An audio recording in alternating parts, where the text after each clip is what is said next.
Everyone, आज हम discuss करेंगे नेक्स्ट टॉपिक जो है image formation by convex mirror. तो देखो, कन्वेक्स मिरर के केस में हम 2 ही केस डिस्कस करते हैं। कनकेव के केस में हमने 6 केस डिस्कस किए थे। यहाँ पे सिर्फ और सिर्फ 2 ही केस होते हैं। फर्स्ट केस जहाँ पर हम ऑब्जेक्ट को मिरर से बहुत ज्यादा दूर, इट मीन्स इंफिनिटी पॉइंट पर रखते हैं और देखते हैं कि इमेज कहाँ पर बनती है, नेचर कैसा होता है और पोजीशन क्या होती है। सेकंड केस में हम ऑब्जेक्ट को इंफिनिटी और मिरर के बीच में किसी भी पॉइंट पर प्लेस कर देते हैं और तब भी हम सेम चीज डिस्कस करते हैं कि इमेज का नेचर कैसा होगा, साइज क्या होगा और पोजीशन क्या होगा। अब देखो, फर्स्ट केस डिस्कस करने से पहले हम रूल्स एक बार रिवाइज कर लेते हैं। तो कल हमने प्रीवियस लेक्चर में रूल्स डिस्कस किए थे। फर्स्ट रूल क्या होता है कि अगर कोई लाइट रे प्रिंसिपल एक्सिस के पैरेलल आती है तो आफ्टर रिफ्लेक्शन वो हमेशा कहाँ से पास करती हुई जाएगी, वो फोकस से पास करती हुई जाएगी। लेकिन जो कन्वेक्स मिरर होता है, इसमें जो लाइट होती है वो रिफ्लेक्ट बैक हो जाती है। हम उसको पीछे की तरफ एक्सटेंड करते हैं तो वो कहाँ से पास करती हुई अपीयर होती है, फोकस से पास करती हुई दिखाई पड़ती है हमारे को। नेक्स्ट हमारे पास है रूल नंबर 2। फर्स्ट वाले का बिल्कुल अपोजिट होता है कि अगर कोई लाइट रे फोकस से पास होती हुई आ रही है तो आफ्टर रिफ्लेक्शन वो हमेशा कहाँ से पास करेगी, प्रिंसिपल एक्सिस के पैरेलल चली जाएगी। थर्ड एंड लास्ट रूल हमारे पास क्या होता है कि अगर कोई लाइट रे सेंटर ऑफ कर्वेचर से पास होती हुई आ रही है तो वो जैसे आएगी वैसे की वैसे रिफ्लेक्ट बैक हो जाएगी, रिट्रेस करेगी अपने पाथ को। तो तीनों रूल्स अब हमें पता है। इन्हीं के बेस पर हम अब फर्स्ट केस डिस्कस करते हैं, when object placed at infinity, कि जब हमने ऑब्जेक्ट को इंफिनिटी पर रखा। अब हमने 3 तरीके के बीम ऑफ लाइट डिस्कस किए थे, 3 टाइप के बीम ऑफ लाइट। सबसे पहले बीम ऑफ लाइट होता क्या है? बीम ऑफ लाइट होता है कि किसी भी सोर्स से आने वाली लाइट रेज, मीन्स ग्रुप में लाइट रेज आ रही हैं, मीन्स बंडल की फॉर्म में आ रही हैं, तो उसको हम क्या बोलते हैं? बीम ऑफ लाइट बोलते हैं। 3 टाइप का होता है, parallel beam of light, convergent beam of light and divergent beam of light. तो पैरेलल बीम ऑफ लाइट क्या होता है कि अगर किसी सोर्स से आने वाली सारी लाइट रेज एक दूसरे के पैरेलल होती हैं तो उसको हम बोलते हैं पैरेलल बीम ऑफ लाइट। अब देखो, यहाँ पर जब हम ऑब्जेक्ट को इंफिनिटी पर रखते हैं, मीन्स बहुत ज्यादा दूर होने के कारण उस ऑब्जेक्ट से आने वाली जितनी भी लाइट रेज होंगी वो सभी क्या होंगी? प्रिंसिपल एक्सिस के पैरेलल होगी। तो देखो, यहाँ पर सबसे पहले हमने ड्रॉ किया कन्वेक्स मिरर। कन्वेक्स मिरर की पहचान क्या होती है कि इसकी आउटर सरफेस रिफ्लेक्टिव होती है और इनर सरफेस क्या होती है? पॉलिश होती है। हमें पता है ये किसी एक स्फीयर का पार्ट होगा, उस स्फीयर का कुछ ना कुछ सेंटर होगा जिसको हम क्या बोलते हैं? सेंटर ऑफ कर्वेचर बोलते हैं। अब हमें पता है सेंटर ऑफ कर्वेचर और पोल, ये जो पॉइंट है मिरर का मिड पॉइंट क्या कहलाता है? पोल कहलाता है। सेंटर ऑफ कर्वेचर और पोल को ज्वाइन करने वाली स्ट्रेट लाइन क्या होती है? प्रिंसिपल एक्सिस होती है। पोल और सेंटर ऑफ कर्वेचर के बीच के डिस्टेंस को 2 इक्वल पार्ट में डिवाइड करने वाला पॉइंट कौन सा होता है? फोकस होता है, जिसको हम किससे डिनोट करते हैं? एफ से डिनोट करते हैं। अब देखो, यहाँ पर जो प्रिंसिपल एक्सिस होती है उसको हम कितना भी एक्सटेंड कर सकते हैं। तो हमने ये प्रिंसिपल एक्सिस ड्रॉ की, ये हमारे पास कन्वेक्स मिरर है। अब फर्स्ट केस में हमें ऑब्जेक्ट को रखना कहाँ पर है? इंफिनिटी पॉइंट पर रखना है, मीन्स मिरर से बहुत ज्यादा दूर इंफिनिटी पॉइंट पर। तो देखो, हमने बहुत ज्यादा दूर एट इंफिनिटी पर किसी ऑब्जेक्ट को रख दिया। अब हमें पता है कि किसी भी जो ऑब्जेक्ट हमसे बहुत ज्यादा दूर होते हैं उनसे आने वाली जितनी भी लाइट रेज होती हैं वो क्या होती हैं? प्रिंसिपल एक्सिस के पैरेलल होती हैं। तो देखो, ऑब्जेक्ट से कोई लाइट रे आई प्रिंसिपल एक्सिस के पैरेलल, ये वाली लाइन रिप्रेजेंट कर रही है प्रिंसिपल एक्सिस को, तो ये लाइट रे इंसिडेंट हुई प्रिंसिपल एक्सिस के पैरेलल।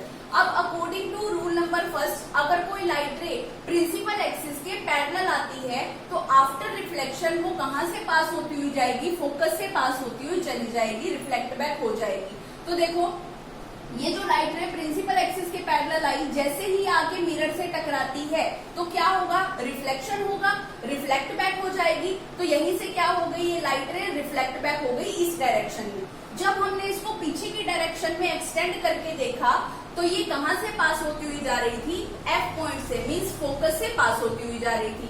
अब देखो, एक और लाइट रे आई, ये सेकंड लाइट रे आई, इंसिडेंट हुई प्रिंसिपल एक्सिस के पैरेलल, क्योंकि ऑब्जेक्ट कहाँ पे रखा हुआ है? इंफिनिटी पर, और उससे आने वाली सारी लाइट रेज क्या होंगी? प्रिंसिपल एक्सिस के पैरेलल होंगी। तो सेकंड रे जो इंसिडेंट हुई वो भी कैसी है? प्रिंसिपल एक्सिस के पैरेलल है। जैसे ही ये आके यहाँ पे मिरर की सरफेस से टकराएगी तो यहाँ पर क्या होगा? रिफ्लेक्शन होगा। ये जो लाइट रे है ये रिफ्लेक्ट बैक हो जाएगी। तो देखो, ये लाइट रे यहीं से क्या हो गई? रिफ्लेक्ट बैक हो गई। हमने इसको पीछे की डायरेक्शन में एक्सटेंड करके देखा तो ये कहाँ से पास होती हुई जा रही थी, फोकस से पास होती हुई जा रही थी। अब हमें ये देखना है दोनों रिफ्लेक्टेड रेज कहाँ पर मीट कर रही हैं। अब देखो अगर मैं यहाँ पे बात करूं, फर्स्ट रिफ्लेक्टेड रे थी ये वाली, सेकंड रिफ्लेक्टेड रे थी ये वाली, ठीक है।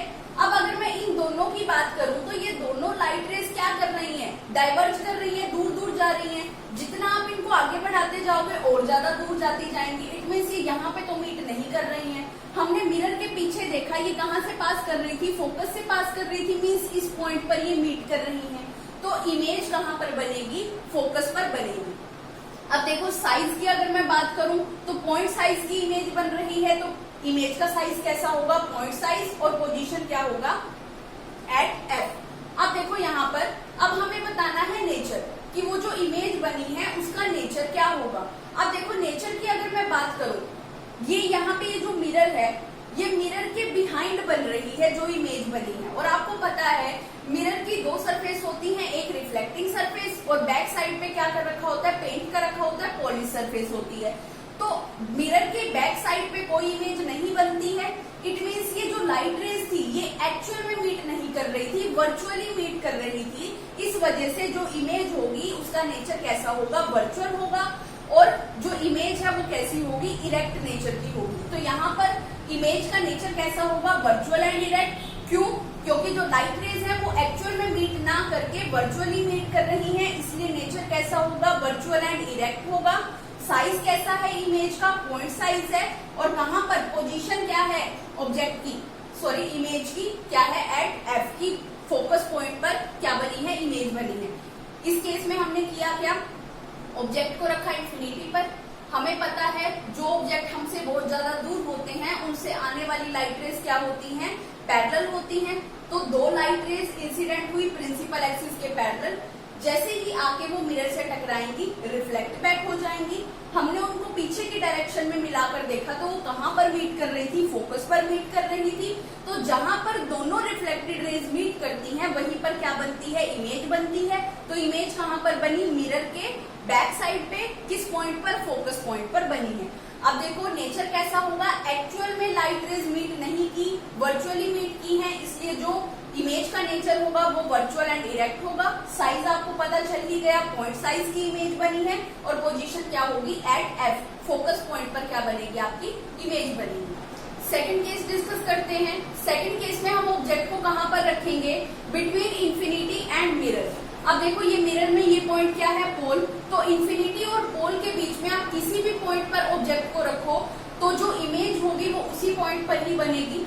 तो देखो यहाँ पर हमने कन्वेक्स मिरर ड्रॉ किया, इसमें हमने ये पॉइंट बताया फोकस, ये पॉइंट है सेंटर ऑफ कर्वेचर। और आपको ये भी याद होगा कि इनके बीच का डिस्टेंस क्या रहता है, हमेशा इक्वल। जितना डिस्टेंस P से F तक के बीच का होगा, अगर आप इसको 5 सेंटीमीटर लेकर चल रहे हो तो F से C तक के बीच का डिस्टेंस भी आपको 5 सेंटीमीटर लेकर चलना है, तभी इमेजेस ठीक बनेगी। तो अब देखो हमने ऑब्जेक्ट को रखा मिरर के सामने, साइन कन्वेंशन भी कर चुके हैं हम। तो साइन कन्वेंशन में हमें पता है कि जितने भी ऑब्जेक्ट होते हैं वो हमेशा कहाँ पे रखे जाते हैं, मिरर के लेफ्ट साइड में रखे जाते हैं। तो देखो हमने मिरर के रिफ्लेक्टिंग सरफेस के सामने हमने एक ऑब्जेक्ट को रखा किसी भी पॉइंट पर, इसको हमने नाम दे दिया AB। अब देखो रूल्स अप्लाई करते हैं और देखते हैं कि इमेज कहाँ बनेगी, नेचर क्या होगा और पोजीशन क्या होगी। तो अब देखो रूल नंबर फर्स्ट के अकॉर्डिंग अगर कोई लाइट रे प्रिंसिपल एक्सिस के पैरेलल आती है तो वो हमेशा कहाँ से पास करती हुई जाएगी, फोकस से पास करती हुई जाएगी। तो देखो यहाँ पे ये फर्स्ट लाइट रे आई, इंसिडेंट हुई, ठीक है। अब देखो ये कहाँ से पास करती हुई जाएगी, फोकस से पास करती हुई जाएगी, लेकिन ये यहीं से क्या हो गई, रिफ्लेक्ट बैक हो गई। हमने इसको पीछे की तरफ एक्सटेंड किया तो ये कहाँ से पास करती हुई जा रही थी, फोकस से पास करती हुई जा रही थी। तो ये रे आपके पास क्या है, फर्स्ट रिफ्लेक्टेड रे है।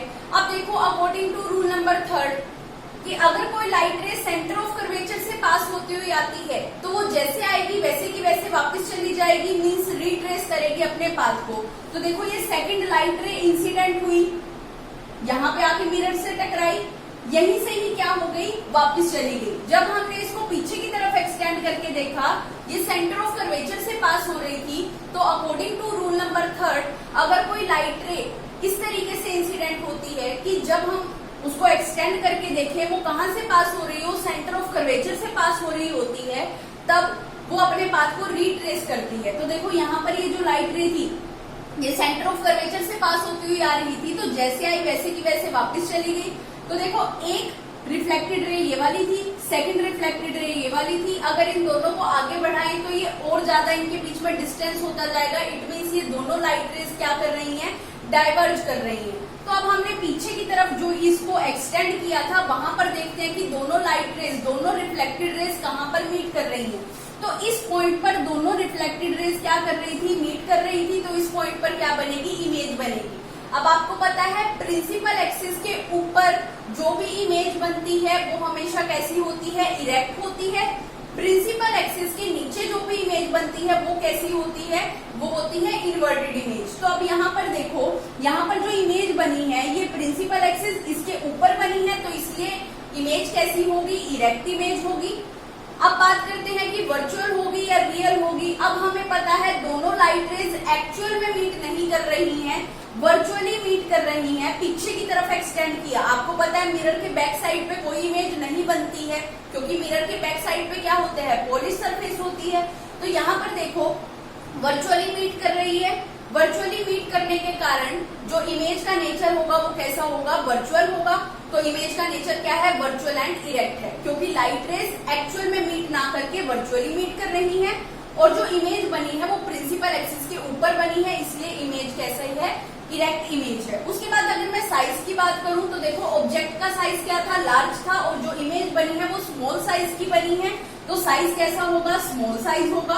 और अगर अब मैं पोजीशन की बात करती हूँ कि इमेज कहाँ पर, किस पॉइंट पर बनी है, तो पोल और फोकस के बीच में बनी है इमेज, और बिहाइंड द मिरर, मिरर के बैक साइड पे बनी है। तो देखो इसमें हमने क्या किया, सेकंड केस के अंदर हमने ऑब्जेक्ट को रखा इंफिनिटी और मिरर के बीच में किसी भी पॉइंट पर। रूल नंबर फर्स्ट अप्लाई किया कि अगर कोई लाइट रे प्रिंसिपल एक्सिस के पैरेलल आती है तो आफ्टर रिफ्लेक्शन वो हमेशा फोकस से पास होती हुई जाएगी। तो हमने इसको पीछे की तरफ एक्सटेंड किया, फोकस से पास होती हुई जा रही थी। रूल नंबर थर्ड अप्लाई कर दिया, अगर कोई लाइट रे सेंटर ऑफ कर्वेचर से पास होती हुई आ रही है, जैसे ही आके मिरर से टकराई हमने इसको पीछे की तरफ एक्सटेंड किया, कहाँ से पास कर रही थी, सेंटर ऑफ कर्वेचर से। तो जैसे आएगी वैसे की वैसे वापस चली जाएगी, रिट्रेस करेगी अपने पाथ को। तो ये लाइट रे यहीं से ही वापस चली गई। अब देखना है दोनों रिफ्लेक्टेड रेज कहाँ पर मीट कर रही हैं, वहीं पर क्या बनेगी, इमेज बनेगी। तो दोनों रिफ्लेक्टेड रेज इस पॉइंट पर मीट कर रही हैं और वर्चुअली मीट कर रही हैं। यहाँ पर इमेज बन गई। इमेज प्रिंसिपल एक्सिस के ऊपर बनी है, इसलिए इमेज इरेक्ट इमेज होगी। दोनों लाइट रेज एक्चुअल में मीट ना करके वर्चुअली मीट कर रही हैं, तो नेचर कैसा हो जाएगा, वर्चुअल एंड डायरेक्ट हो जाएगा। साइज की अगर मैं बात करूं, ऑब्जेक्ट का साइज लार्ज था, इमेज का साइज क्या है, स्मॉल है। तो साइज कैसा होगा, इमेज का स्मॉल साइज होगा। और पोजीशन क्या होगी, मीन्स कहाँ पर इमेज बनी है, पोल और फोकस के बीच में बनी है और मिरर के बैक साइड पे बनी है, तो बिहाइंड द मिरर।